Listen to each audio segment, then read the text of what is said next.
व्यक्ति अपने खेतों की तरफ जाता है। दोस्तों जैसे ही वो खेत के पास पहुँच रहा होता है तभी उसकी नज़र एक पास के खेत में पड़ती है। वहाँ कुछ चीज़ दिखाई देती है।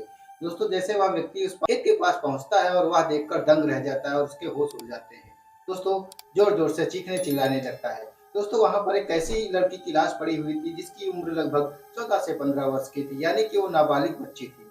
दोस्तों उसके गले में जो है दुपट्टे से गला बाँधा हुआ था और उसके बदन पर सिर्फ़ एक कुर्ता था जो ऊपर वाला पोर्शन होता है, वही पहने हुई थी और नीचे वाला जो भाग था वो नग्न था। दोस्तों यह लड़की कौन थी? आखिर यहाँ पर क्या कर रही थी? इसके साथ क्या हुआ था? क्या इसके साथ रेप हुआ था?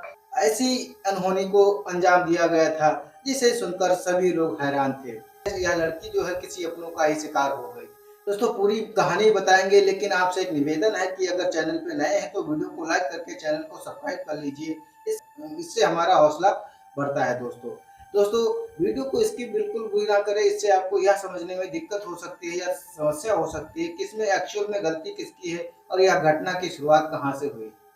हेलो दोस्तों नमस्कार, मैं हूँ आपका दोस्त आर के। स्वागत है आपका अपने यूट्यूब चैनल अपनी कहानी में। दोस्तों उम्मीद करता हूँ आप सभी स्वस्थ और मस्त होंगे और अपने परिवार का ख्याल बखूबी रख रहे होंगे। हाजिर हूँ फिर एक नई सच्ची घटना के साथ में दोस्तों। शुरू करते हैं शुरू से। 24 मई 2024 की सुबह मध्य प्रदेश के भिंड जिले में एक थाना पड़ता है जिसका नाम होता है देहात। देहात थाने के अंतर्गत एक गांव पड़ता है जिसका नाम होता है उदवतपुर। दोस्तों उस उदवतपुर परिवार में जो है एक लड़की जिसकी उम्र लगभग 14 वर्ष रही होगी और उसके माता पिता जो है शाम को खाना पीना खा करके बड़े आराम से सोते हैं और अगली सुबह जब होती है तो जो वह लड़की होती है घर में नहीं मिलती है। तो शुरुआत में माता-पिता को ऐसा लगता है कि हो सकता है उनकी लड़की शौच वगैरह के लिए गई हो या फिर उसके जो उनके बगल में एक बाग थी, वहाँ पर जो है जुड़ा रही हो। दोस्तों कुछ देर बीतने के बाद जब वह लड़की नहीं लौटती है, तो उसके जो माता-पिता होते हैं वह परेशान होने लगते हैं और इधर-उधर मोहल्ले में ढूँढने लगते हैं। लेकिन ढूँढने के बावजूद भी वह लड़की जो है उन माता-पिता को नहीं मिलती है। दोस्तों उस लड़की का काल्पनिक नाम होता है मुन्नी। दोस्तों मुन्नी को काफ़ी ढूँढने के बाद जो है, जो उसके माता-पिता होते हैं हताश और परेशान हो जाते हैं और यह बात धीरे-धीरे जो है पूरे गाँव और मोहल्ले में पहुँच जाती है। दोस्तों अब लोग तरह-तरह की भी बातें करने लगते थे कि लड़की जो है रात में सोई थी और सुबह होते हुए गायब हो गई। क्या हो सकता है किसी के साथ भाग गई हो? लोग ऐसे भी बातें कर रहे होते हैं। तभी उधर एक व्यक्ति गाँव का जो है अपने खेतों की तरफ काम करने के लिए जा रहा होता है और तभी 9 बजे के आस-पास जो वह व्यक्ति अपने खेत में पहुँचता है और जैसे ही अपने खेत के पास जाता है, वह देखता है कि जो है वहाँ पर एक लड़की की लाश पड़ी हुई है। दोस्तों यह देखकर वह शन्न रह जाता है। उस लड़की का जो गला था, उसके दुपट्टे से बंधा हुआ था और उसका जो कुर्ता था, वह पहने हुए थी। नीचे वाला पोर्शन होता है लड़की का, यानी कि जो टाँगे थी वो खुला हुआ थी, यानी जो लड़की थी वो अर्धनग्न अवस्था में मृत पाई जाती है और वह जो व्यक्ति था ज़ोर-ज़ोर से चीखने और चिल्लाने लगता है। वह समझ जाता है यह लड़की तो मेरे गाँव की मुन्नी है और फिर जो है उस व्यक्ति की आवाज़ को सुनकर जो है उसके गाँव के लोग यानी उदवतपुर के सभी लोग जो है वहाँ पर मौजूद हो जाते हैं और ज़ोर-ज़ोर से चीखने लगते हैं। उन्हीं में से उनका एक पिता उस लड़की का पिता भी होता है और जैसे ही वह पहुँचता है वह देखकर जो है बदहवास अवस्था में गिर जाता है और फूट-फूट कर रोने लगते हैं और उसकी लड़की की माँ भी वहाँ पर पहुँच जाती है और रोने लगती है। 15 मिनट के अंदर-अंदर उसके माता-पिता करीब 2-3 बार बेहोश होते हैं। वो लोग इतने प्यार करते थे अपनी छोटी-सी बच्ची से। दोस्तों उन्हीं में से किसी एक व्यक्ति ने तत्काल देहात थाना को जानकारी इस घटना की जानकारी दे देते हैं और फिर वहाँ पर मौके पर देहात थाना की पुलिस प्रशासन टीम वहाँ पर मौजूद हो जाती है। दोस्तों घटनास्थल की बारीकी से जाँच करने के बाद जो है पुलिस प्रशासन बॉडी को पोस्टमार्टम के लिए भिजवा देता है, लेकिन पुलिस प्रशासन को वहाँ पर कोई ऐसा सुराग नहीं मिलता है, हम जो है यह किस व्यक्ति ने किया है और क्यों किया है। दोस्तों पुलिस प्रशासन जो होता है अज्ञात हमलावरों के खिलाफ जो है मुकदमा दर्ज करके जो है मामले की छानबीन करना शुरू कर देता है। अगले दिन जो पुलिस प्रशासन होता है पोस्टमार्टम करने के बाद उस लड़की की लाश को जो है परिजनों को सौंप दिया जाता है और परिजन जो है उस लड़की की न्याय की मांग करने लगते हैं और यह कहते हैं कि जब तक मेरी बच्ची को न्याय नहीं मिलेगा तब तक इस अपनी बच्ची का जो है दाह संस्कार नहीं करेंगे। दोस्तों यह सब देख पुलिस प्रशासन बहुत ज़्यादा परेशान हो जाता है और तंग हो जाता है। तभी किसी तरीके से जो पुलिस प्रशासन होता है माता-पिता को राज़ी करता है और परिवार मौजूदगी में जो है उस बच्ची का दाह संस्कार कर दिया जाता है और पुलिस प्रशासन को भरोसा दिलाता है कि मैं आपके बच्चे के कातिलों को जो है ढूँढकर उनको सज़ा दिलवाने का काम करेंगे। इतना होने के बाद जो पुलिस प्रशासन होता है शुरुआती जाँच शुरू करता है, तो जो मृतक मुन्नी होती है उसके माता-पिता से पुलिस प्रशासन पूछता है कि आपकी बेटी की किसी से कोई दुश्मनी थी या फिर कभी किसी ने छेड़छाड़ की हो या फिर आपकी कोई दुश्मनी थी? तो ऐसी किसी भी बात से जो मुन्नी का पिता था, वह इनकार कर देता है। तो पुलिस वाले पूछते हैं कि आपकी बेटी के पास कोई मोबाइल वगैरह भी था? तो वो कहते हैं नहीं साहब, मेरी बेटी तो बहुत छोटी-सी बच्ची थी और वह सिर्फ़ स्कूल जाती और स्कूल से सीधा घर चली आती और ना तो ज़्यादा किसी से बातचीत करती थी, ना ही उसकी ज़्यादा कोई सहेली थी। यह बात सुनकर जो पुलिस प्रशासन होता है, चौंक जाता है और फिर वह वहाँ से वापस चला आता है।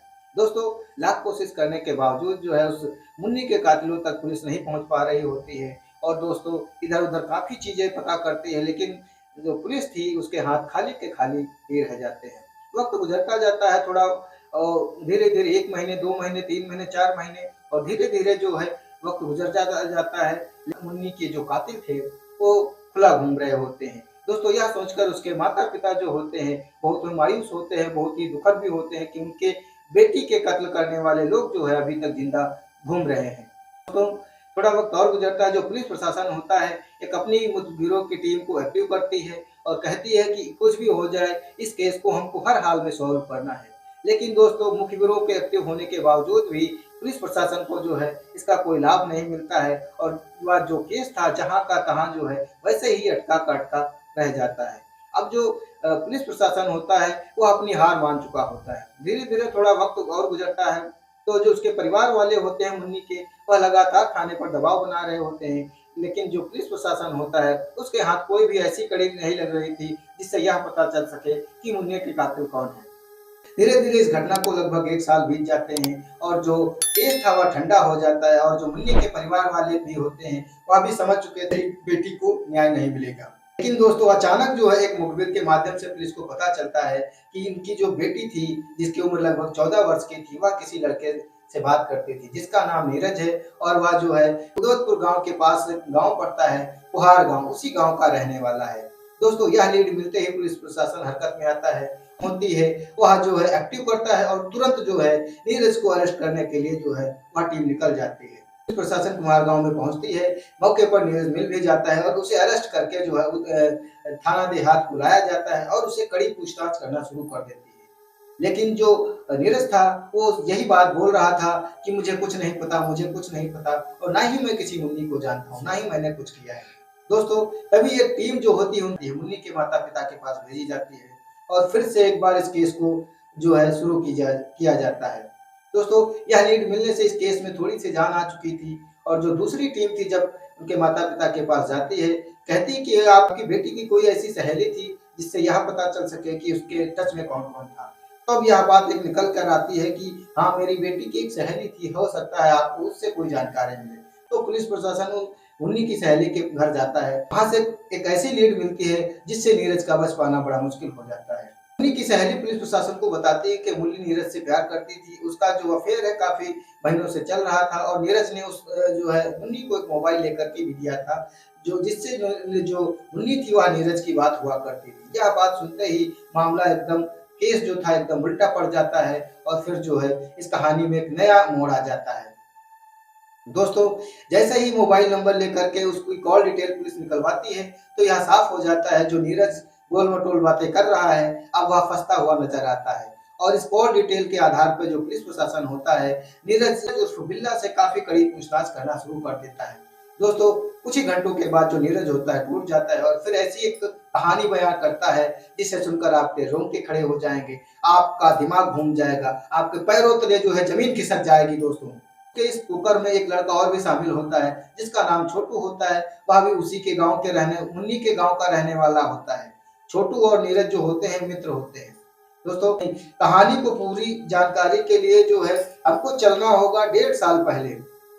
दोस्तों, जो नीरज है वह बताता है मेरी और मुन्नी की मुलाकात जो है हमारे गांव के पास एक बाजार पड़ता है, उस गांव में मुन्नी और मेरी मुलाकात हुई थी।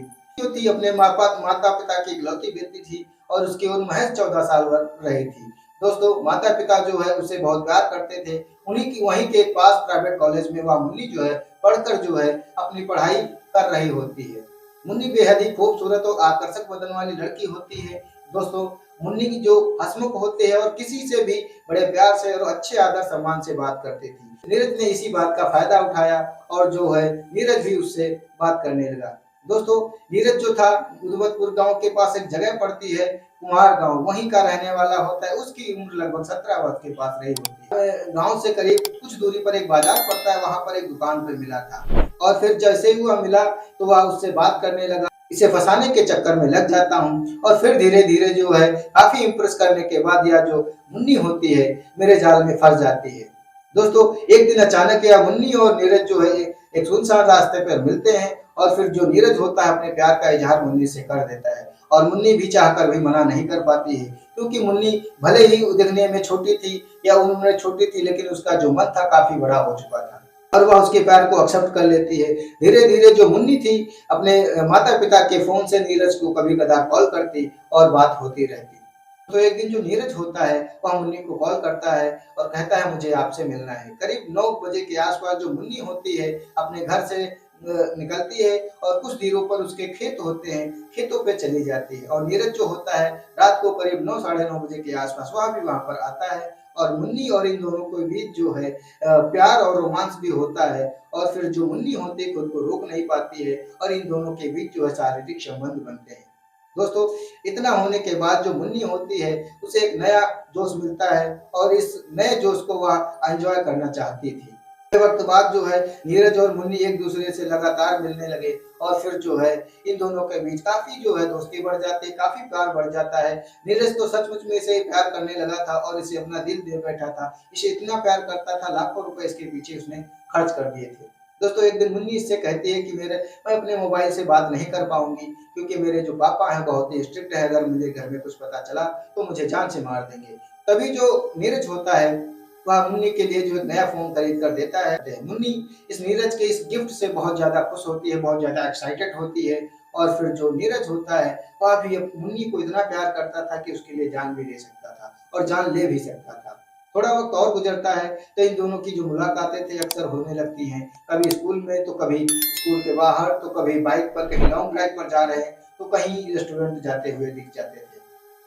दोस्तों एक दिन अचानक जब नीरज होता है वह मुन्नी को फोन करता है तो मुन्नी का फोन जो होता है वेटिंग पे जाता है। यह देखकर जो नीरज होता है बहुत गुस्से से लाल हो जाता है और जैसे ही फोन करता है तो मुन्नी से पूछता है कि तुम फोन पे बिजी कहाँ थी, ये नंबर तो सिर्फ मेरे पास है, फिर तुम कहाँ बिजी थी। तो जो मुन्नी होती है एक बहाना दे करके उससे कहती है कि मेरी सहेली का फोन आया था, मैं उससे बात कर रही थी।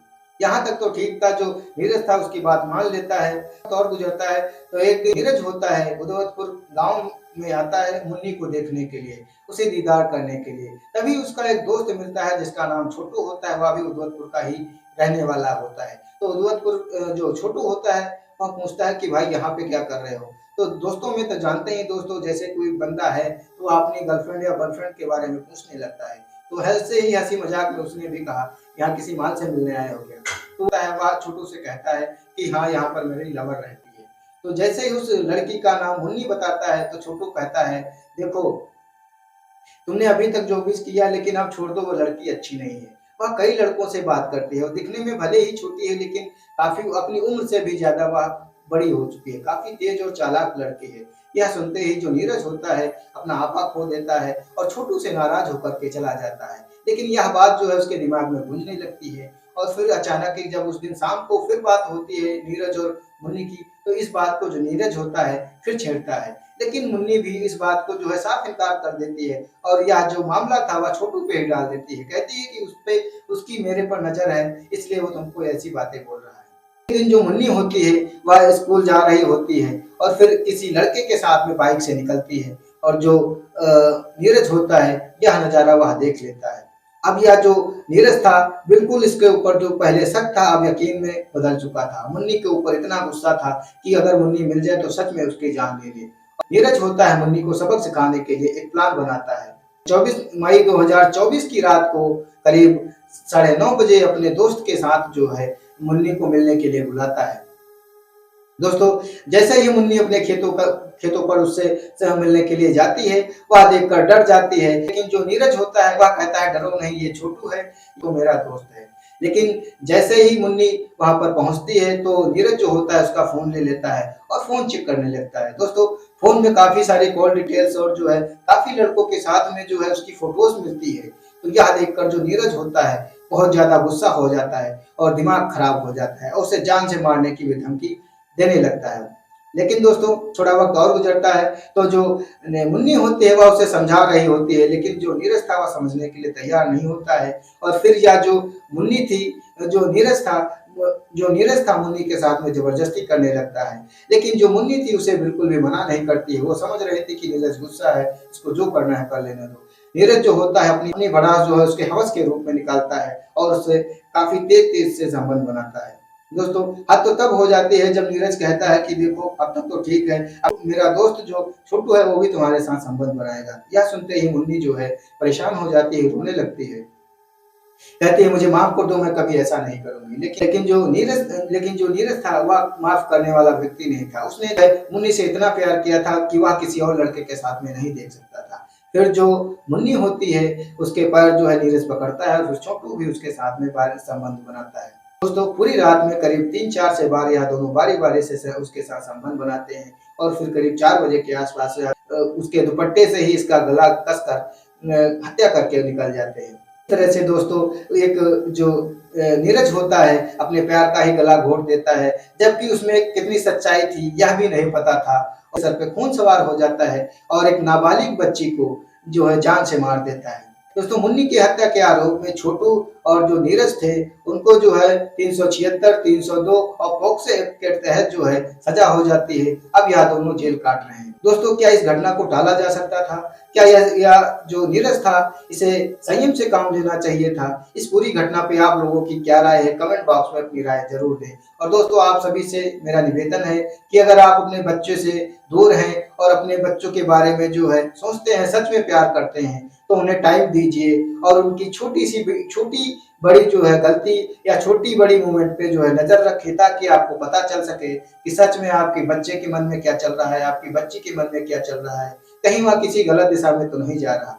तो इस कहानी का सुनाने का मकसद किसी की भावनाओं को ठेस पहुंचाना नहीं, बल्कि समाज में हो रहे अत्याचार के खिलाफ, अपराध के खिलाफ और जो है हत्याओं के खिलाफ जो है समाज को जागरूक कर और सजग बनाना है। द्वारा दी गई यह वीडियो अगर आपको जरा सी भी अच्छी लगी हो तो चैनल को लाइक और सब्सक्राइब करना ना भूलें। तो मिलते हैं दोस्तों एक नई वीडियो के साथ में, एक नई सच्ची घटना के साथ में। तब तक के लिए दोस्तों दीजिए मुझे इजाजत।